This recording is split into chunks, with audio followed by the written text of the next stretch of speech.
Gold trusted gold buyers. మీరు తాకట్టు పెట్టిన బంగారాన్ని విడిపించి ఈ రోజు ఉన్న మార్కెట్ ధరకు కొనబడను. బతికితే నాగార్జున గారి లాగా బతకాలి అని చెప్పి చాలామంది హీరోలు ఇప్పటికే చెప్పారు. అంటే ఆయన రిచ్నెస్ అదంతా పక్కన పెడితే ఆయన లైఫ్ స్టైల్, ఆ బాడీ మెయింటైన్ చేయడం కానీ, ఫుడ్ హ్యాబిట్స్ కానీ అందరికీ చాలామందికి ఆదర్శం. అసలు నాగార్జున గారి డైట్ ఎలా ఉంటుంది? నాగార్జున గారు వారంలో 5 రోజులు మామూలు ఫుడ్ తీసుకుంటాడు. అంటే ఇడ్లీ కానీ మామూలే, మనం ఏం తింటాం అదే, మితంగా తీసుకోడు. అంటే ఎక్కువగా తినడు. ఓకే, ఫస్ట్ పాయింట్, ఒక ఇడ్లీ తిన్నాడు అనుకుంటే ఒక ఇడ్లీ, లేదంటే ఒక వడ, లేదనుకుంటే ఒక గారి, ఇట్లా తక్కువ తింటాడు. ఏదైనా ఒకటి దాంట్లో మళ్ళీ ఆకలేసినప్పుడు తింటాడు ఏదో ఒకటి. ఆకలి లేనిదే తినడు. మనం ఏం చేస్తాం, ఆకలి ఉన్నా లేకపోయినా ఎవడన్నా పెడితే తినేస్తాం, అట్లా కాదు. ఆయన ఆకలి వేసినప్పుడు తింటాడు. మధ్యాహ్నం నుంచి ఏం మధ్యాహ్నం మామూలు భోజనంలో ఎప్పుడు కూడా ఆయనకి బెండకాయ కంపల్సరీ ఉండాలి. ప్రతిరోజు ఉండాలి. తర్వాత చిప్స్ ఉండాలి, హాట్ చిప్స్ ఉండాలి. రైస్ ఏమో మన రైస్ కాదు, దంపుడు బియ్యం. దంపుడు బియ్యం ఉంటాయి, అంటే దాన్ని ఏమంటారు, పొట్టు అదే తౌడు తీయకోకుండా పాత రోజులు దంపుడు బియ్యం. తర్వాత రసం, ఒక అరటిపండు, ఏదన్నా మొత్తానికి 4 ఉండాలి. అవి కూడా ఏంటంటే అంత అదొకటి. రైస్ మటుకు చాలా మెత్తగా ఉండాలి, మనం తినలేం, అది మెత్తగా అయిపోద్ది. ఓకే, అంటే అన్నం చీడిపోయినట్టు ఉంటుంది కదా, మెత్త ముద్దలాగా అయిపోద్ది కదా, అట్లా ఆయనకి అలా ఇష్టం. అంతే, అది తింది. ఇక సాటర్డే వచ్చింది అంటే సాటర్డే నైట్ నుంచి ఆయన కావాల్సింది ఎక్కువ ఇష్టం ఏంటంటే పాంప్లెట్ చేప తింటాడు. అదంటే ఆయన బాగా ఇష్టం. అది నేను అవుట్డోర్లో కూడా వండి పెట్టేవాడిని ఆయన. ఎప్పుడన్నా కేరళ కానీ అట్లా వెళ్ళినప్పుడు, అరే నాకు అంటే మా తెలుగులో చందువ చేప అంటారు, ఇట్లా పాంప్లెట్ చేప ఎట్లా ఉంటుంది, అది అవి వండి పెట్టేవాడిని. అవి అంటే చాలా ఇష్టం. ఇక ఆ సండే మటుకి మటన్ కానీ చికెన్ కానీ 2-3 ముక్కలే అంతే. అంత తర్వాత ఏంటంటే శుభ్రంగా ఆ తినేది ఆదివారం పూట కొద్దిగా ఎక్కువ తింటాడేమో నాకు. ఓకే, అంటే డైలీ జిమ్ చేస్తారు? డైలీ జిమ్ చేస్తాడు. జిమ్ చేస్తాడు. పొద్దున్న ఒక రాగి గ్లాస్ ఇంత ఉంటుంది, రాగి గ్లాసు. ఆ గ్లాసు దాంట్లో ఏంటంటే నిమ్మకాయ, ఉసిరికాయ, క్యారెట్, బీట్రూట్, తర్వాత ఇది ఏమంటారు, వైట్ పటికి బెల్లం ముక్క ఉంటుంది, పటికి బెల్లం తెలుసు కదా, షుగర్ పటికి బెల్లం, అది కానీ తేనె కానీ, అది లేకపోతే తేనె, ఇవన్నీ మిక్సీ చేసి ఇచ్చేవాడిని. ఒక గ్లాసు రాగానే, షూటింగ్ రాగానే ఫస్ట్ ఒక గ్లాస్ ఇచ్చేవాడు. ఆయన పరగడుపున తాగేవాడు. ఓకే, అది కంపల్సరీ ఉండాలి. అది అందుకనే ఆయనకి హెయిర్ ఓడదు. ఇదేనా రహస్యం? ఎందుకు ఓడదు అంటే అదే, ఉసిరికాయ, క్యారెట్, ఈ జ్యూస్, నిమ్మకాయ, తేనె, ఇంత గ్లాస్ తాగుతాడు. మళ్ళీ ఇంత కాదు, ఇంత పెద్ద గ్లాస్ తాగుతాడు. నాకు తెలిసి ఆయన కెరీర్లో ఒక అన్నమ్మాయికి తెప్పించి దేనికి విగ్గుపడినట్లేరు. అంటే ఫస్ట్ ప్రెసిడెంట్ గారు పెళ్ళడానికి పెట్టాం కానీ తీసేసాం. తర్వాత వాళ్ళు వాడింది అన్నమయ్యకే. ప్రెసిడెంట్ గారు పెళ్ళడానికి ఫస్ట్ పెట్టి బాగాలేదని తీసేసాం. బాగుంది ఉంగరాలు చుట్టూ అది ఇదని పెట్టి అన్నమయ్యకే పెట్టాం. అది కూడా రెండింటికి, ఓల్డ్ గెటప్కి, మిడిల్ గెటప్. ఇదనమాట హెల్త్ సీక్రెట్. హెయిర్ సీక్రెట్ అంతే, ఎవరికైనా ప్రపంచంలో. కానీ మెయింటైన్ చేయదు. ఆ జ్యూస్ మిషన్లో బీట్రూట్, క్యారెట్, ఉసిరికాయ, నిమ్మకాయ, తేనె సస్తే ఓడదు, ప్రపంచం ఎవరికి ఓడదు. కానీ మెయింటైన్ చేయరు. నాగార్జున గారికే కాదు, ఎవరికి ఓడదు. కానీ ఆయన మెయింటైన్ చేస్తాడు కాబట్టి ఆయన వేరేట్టు. నేనే ఇచ్చేవాడిని చేసి. నేను ఆయనకి అన్నీ చేసి పెట్టేవాడిని. దోశలు వేసి పెట్టేవాడిని. ఏదైనా అవుట్డోర్లు వెళ్ళినప్పుడు చేప కానీ అక్కడ ఏదైనా దొరికితే చేసి పెట్టేవాడిని. బాగా ఇష్టంగా తినే ఫుడ్ ఏంటి సార్ ఆయన? బాగా ఇష్టం అంటే నాకు తెలిసి చేప ఎక్కువ బాగా ఇష్టం. ఈ ప్రాన్ అవన్నీ సీ ఫుడ్ తినగానే ఇదంటే చాలా ఇష్టం. పాంప్లెట్ చేప అంటే ఒకటి రెండు కూడా తింటాడు ఒక్కోసారి. అదే బాగా ఇష్టం. ఓకే. అది కూడా ఏంటంటే ఆయన గురించి గార్లిక్ ఉంది కదా, మన వెల్లుల్లిపాయ సన్నగా కోసి అల్లం అవన్నీ చేసి ఆలివ్ ఆయిల్లో నానబెట్టాలి. అది ఓకే. పెప్పర్ వేసి బాటిల్లో కారం బదులు పెప్పరు, ఆలివ్ ఆయిల్, గార్లిక్, ఈ తర్వాత దాన్ని ఏమంటారు అల్లం ముక్కలు సన్న చేసి అది ఆ ఫిష్ మీద వేయాలి. అది అబ్బా టేస్ట్. ఇంకా అంతేగాని మన పసుపులు అల్లం ముద్దలు అవన్నీ ఉండవు. అలవాటు చేసి ఏది అలవాటు చేయడం కదా, ఆయన చెప్పేవాడు. ఆయనకి నాకు చాలా మంచి ఫ్రెండ్షిప్ ఉండేదండి మేకప్ రూమ్లో. యూట్యూబ్లో చూసుకొని అరే ఈ కోడి ఇలా చేసేవాడు, ఇది దమ్ ఇలా చేస్తారు అని చెప్పేవాడు నాకు. ఓకే. తర్వాత ఫిష్ ఇలా కాలిస్తే బాగుంటుంది అంటే నాకు కొద్దిగా వంట మీద నాకు కొద్దిగా ఇంట్రెస్ట్. నేను వంట చేయటం అంటే ఇప్పుడు సండే వచ్చిందంటే మామూలుగా నేను కూడా ఇంట్లో అందరిని పిలిచి చికెన్ మటన్ తెస్తే నేనే వండి పెడతా ఉంటాను. దాని మీద ఆయన చెప్తూ ఉండేవాడు, తండ్రి ఇట్లా చేస్తారు ఇట్లా చేస్తారు ఇట్లా. సూపర్. నేను ఆయన హీరోగా నేను మేకప్ మ్యాన్ లాగా ఉండేవాళ్ళం కాదు వాస్తవం చెప్పాలి. అదే కదా, మీరు చంద్ర కాదు నాగార్జున చంద్ర. ఇక అందరు నేను వెళ్ళానంటే ఇప్పుడు కడతారు కదా బాబు వచ్చారా అంటాడు. ఇప్పుడు నేను ఎక్కడికైనా చెట్లకి వెళ్ళాను అనుకో, నన్ను తెలియని వాళ్ళు చూసి అరే బాబు వస్తున్నారా అంటారు. ఆయన ఉన్న దగ్గర నేను ఉండేవాడిని, నేను ఉన్న దగ్గర ఆయన ఉండేవాడు అప్పట్లో ఒక నీడలాగా. నీడలాగా. సార్ ఇందాక ఇంటర్వ్యూ చేస్తున్నంతసేపు మీ ఇంట్లో నాకు చాలా ఫోటోలు కనిపిస్తున్నాయి. సో ఇంటర్వ్యూని డిస్టర్బ్ చేయడం ఎందుకని నేను అయిపోయాక మిమ్మల్ని అడగదాం అనుకుని అడుగుతున్నాను. అసలు ఏం సార్ ఈ ఫోటోలు? సార్ ఇటు వస్తే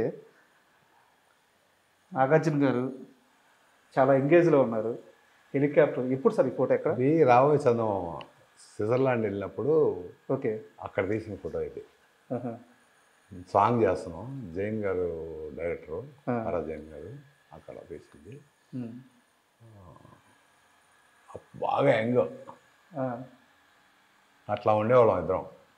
అంటే నాగార్జున గారి కంటే మీరే స్టైల్గా నిలబడుతున్నారు. అలా ఏం కాదు కానీ మొండిగా ఉండేవాడిని అప్పుడు. అంత క్లోజ్? అంత క్లోజ్, ఇంకా అంత క్లోజ్. అంటే ఈ ఫోటో చూసినప్పుడు నాకు ఒకటి గుర్తొస్తుంది, నాగార్జున గారి ముందు ఎలా అయినా ఉండగలిగే ఒకే ఒక్క మనిషి చంద్ర.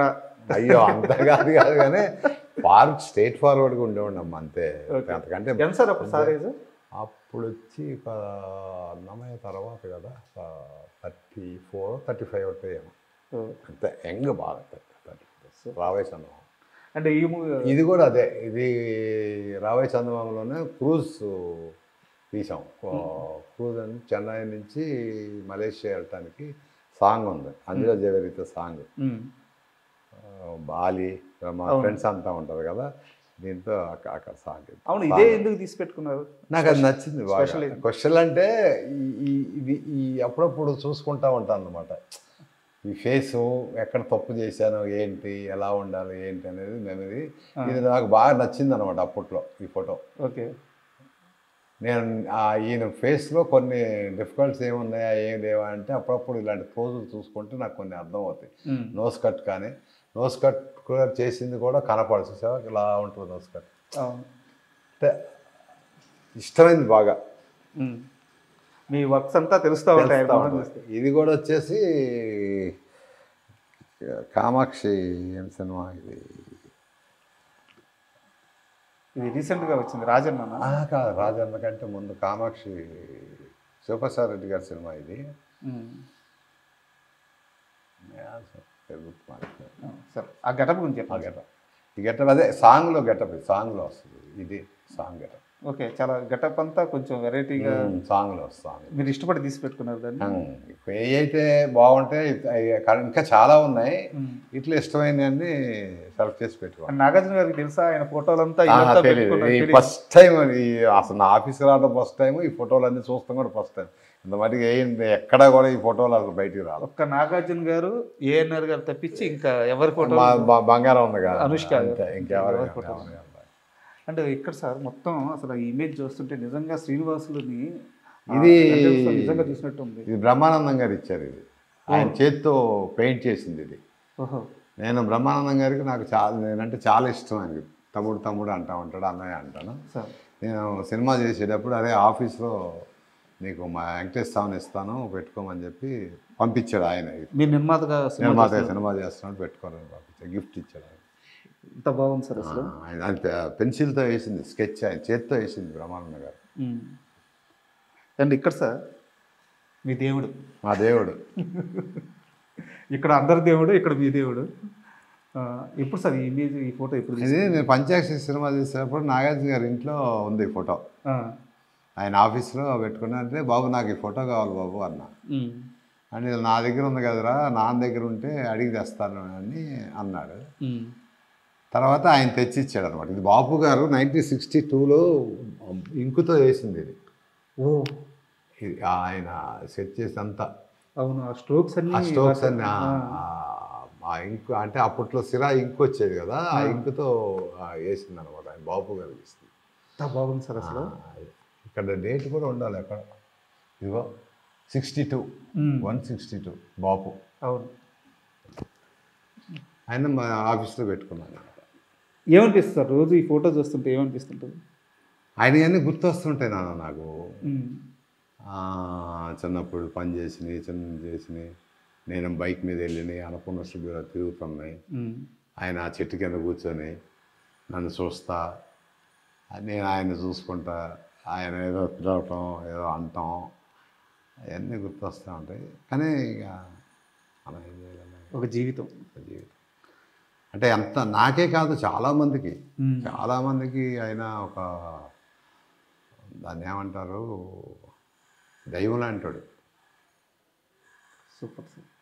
అంటే ఇక్కడ పక్కన చూస్తే అమ్మ బంగారం, మీ బంగారం, మా బంగారం జేజమ్మ. అంటే ఫోటో కూడా ఆ గ్రాండ్నెస్ అది తెలుస్తుంది. ఈ ఫోటో కనుక స్టోరీ ఇది శ్యాంప్రసాద్ రెడ్డి గారు అరుంధతి అయిపోయిన తర్వాత అనుష్క గారు గిఫ్ట్ ఇచ్చాడు. ఓకే. నేను మా ఫ్లాట్కి వెళ్ళినప్పుడు కనపడింది. ఇదే ఈ స్టోరీ పంచాక్షి డిస్కస్ చేస్తున్నప్పుడు నాకు ఈ ఫోటో కావాలి అన్నా. సో నచ్చితే తెచ్చేసుకోవడం. అంటే బొమ్మి నాకు చాలా ఇష్టం బొమ్మి అంది. అంటే ఇవ్వటానికి కొద్దిగా అమ్మాయి అంటే బాగుంది కదా ఫోటో. అవునవును. నాకు కావాల్సిందే ఇస్తావా ఇవా ఆఫీస్లో పెట్టుకోవాలి తీసిచ్చింది. ఇది వెనక ఒకటి రాసి ఉంటుంది, ఇదిగో. అవును, ఏదో రాసింది. మా అబ్బాయి గిఫ్ట్ కింద ఇది. అప్పుడు ఇది ఇక్కడ స్వీటీ సంతకం కూడా పెట్టుకున్నారు. బొమ్మదేవర తేజసాయి రత్నశ్రీ ఆంజనేయ వరప్రసాదరావు మా అబ్బాయి పేరు ఇది. ఇక్కడ మొత్తం రాసిన ఆ పేరు పెట్టి ఇచ్చింది అనమాట. అమ్మాయి ఒక్కతే, మా అబ్బాయి ఫుల్ పేరు స్వీటీ ఒక్కతే పలుకుద్ది. బొమ్మదేవర తేజసాయి రత్నశ్రీ ఆంజనేయ వరప్రసాదరావు ఎలా ఉన్నాడు అంటది. చంద్ర అంద బొమ్మి అంటుంది. సో వారు సంతకం పెట్టినారు, స్మైల్ చేస్తున్నారు. సో మీ బంగారం, మా బంగారం చూసినప్పుడు ఏమనిపిస్తుంది సార్ రోజు? ఇంక బంగారం చూసినప్పుడల్లా ఈ అమ్మాయి లేకపోతే, ఈ ఫోటో చూస్తే ఈయన లేకపోతే నా పరిస్థితి ఏంటి, ఈ ఫోటో చూస్తే ఇప్పుడు ఇలా ఉన్నానంటే ఈయనే కదా. అంటే ఇద్దరికి నాకు అలా అనిపిస్తుంది. పక్క పక్కన పెట్టుకున్నాను, తర్వాత పెట్టుకుంటా. అండ్ ఇక్కడ చాలా యంగ్గా అసలు స్మైల్ కానీ హీరో లాగా ఉన్నారు. పక్కన సీఎం చంద్రబాబు నాయుడు గారు. సో ఎప్పుడు సార్ ఈ సందర్భం? ఇదే మనం సీత అవార్డు వచ్చింది కదా మనం దీనికి సీతారామరాజుకి సార్, దానికి. ఓకే. హరికృష్ణ గారిది చెప్పాను కదా ఇప్పుడు. సో అండ్ ఇక్కడ సేమ్ ఆ గెటప్ ఈ గెటప్ ఒకటే నాన్న, ఆ గెటప్ ఈ గెటప్ ఒకటే. అదే సినిమాది. సినిమా పేరు గుర్తురావట్లేదు కానీ శివప్రసాద్ రెడ్డి గారి సినిమా. ఎందుకు నాగార్జున గారు బాగా స్మైల్ చేస్తున్నారు అక్కడ? ఏమన్నారు? నేను బాగా ఆ హెయిర్ సెట్ చేస్తున్నాను. నేను సెట్ చేస్తున్నప్పుడు సచిన్ గారు అని స్టిల్ ఫోటోగ్రాఫర్, చంద్ర ఫోటో తీస్తాను ఉండవా అన్నాడు. సరే ఇట్లా నుంచి కాదు ఏదన్నా చేస్తానట్టుగా ఉండంటే ఉండి బాబు ఏదన్నా చేస్తానని చెప్పి అట్లా ఇద్దరు నవ్వుకుంటున్నాను. మళ్ళీ ఈ ఫోటోకి కూడా నీకు స్టిల్ ఆరా, స్టిల్కి కూడా వర్కింగ్ స్టిల్ అంటారా ఏదో అన్నాడు ఆయన, నవ్వుకుంటున్నా. నా ఫిజిక్ చూడండి సార్ అసలు ఎలా ఉందో. యా, ఏం పడినారు నవ్వటానికి కాదు, అక్కడ ఏదో తెల్లకి కనపడితే. Super sir. అంటే ఇట్లాంటివన్నీ కూడా పెద్ద మెమరీస్ అనమాట, లైఫ్ మొత్తం ఒకసారి చూసుకున్నట్టు ఉంటుంది. ఇంకా సీళ్ళు అన్నీ ఉన్నాయి కానీ ఇక అన్నీ ఎక్కడ పెడతాం అన్నీ. ఒకటి సీతారామరాజుని, ఒకటేమో రామదాసు సార్. ఇంకోటి ఉండాలి, రాజశేఖర రెడ్డి గారు ఇచ్చింది ఇది. ఓకే. ఒకటేమో సీఎం చంద్రబాబు నాయుడు గారు, రాజశేఖర రెడ్డి గారు. సార్ మొత్తం 3 ఆ 2? మొత్తం మూడు కదా, మూడు ఇంకోటి ఉండాలి. అన్నమయ్యది. అన్నమయ్య కంటే చీఫ్ని కాదు కాబట్టి చీఫ్కి ఇచ్చారు. ఓకే. అన్నమయ్యకి వచ్చింది, అన్నమయ్య చీఫ్ చేయలే, నేను ఓన్లీ పర్సనల్ చేశాను. అంటే ఏంటంటే పర్సనల్ చేస్తే ఎవరు, కంపెనీ చీఫ్ చేస్తేనే సీట్స్ ఇస్తారు. సో దానికి అన్నమయ్యకి వచ్చింది కానీ అది చీఫ్ తీసుకుంటారు. 3 మన చేతుల మీదుగా 3 వచ్చినట్టు. అటు ఈ 2 అంటే మీలాంటి వాళ్ళు ఇవన్నీ చెప్తుంటే మాకు తెలుస్తుంటుంది, ఓకే ఆ టైంలో ఇలా ఉండేదా, ఇంత మంచి మనుషుల. సో ఇండస్ట్రీ గురించి కూడా మాకు తెలుస్తుంటుంది అనమాట. మీ జర్నీ మాకు అందరికి ఒక పాఠం లాంటిది. అంటే ఇండస్ట్రీ మీరున్నప్పుడు అందరూ మంచి మనుషులేనండి. సార్ స్వార్థం ఉండేది కాదు, డబ్బు గురించి పనిచేసేవాళ్ళం కాదు, పని తపన ఉండేది, ఫ్రాడ్ ఉండేది కాదు. అంటే ఇప్పుడు ఫ్రాడ్ ఉందంటే ఇప్పుడు 100% ఫ్రాడ్ ఉంది. అప్పుడు ప్రతి ఓడు ఫ్రాడే. ఎందుకంటే సీనియర్ కాబట్టి చెప్తున్నా, పని కంటే ముందు డబ్బులు ఎంత ఇస్తావు, బేటాలు ఎంత ఇస్తావు. ఈ సిచ్యువేషన్లో సినిమా తీసేది 2-3 కోట్లు అంటే వేస్టేజ్ 1-1.5 వేస్టేజ్. సో ప్రొడ్యూసర్ అనేవాడు ఆర్థికంగా ఇబ్బంది ఎలా పడతాడు అంటే ఇక వర్ణాతీతం.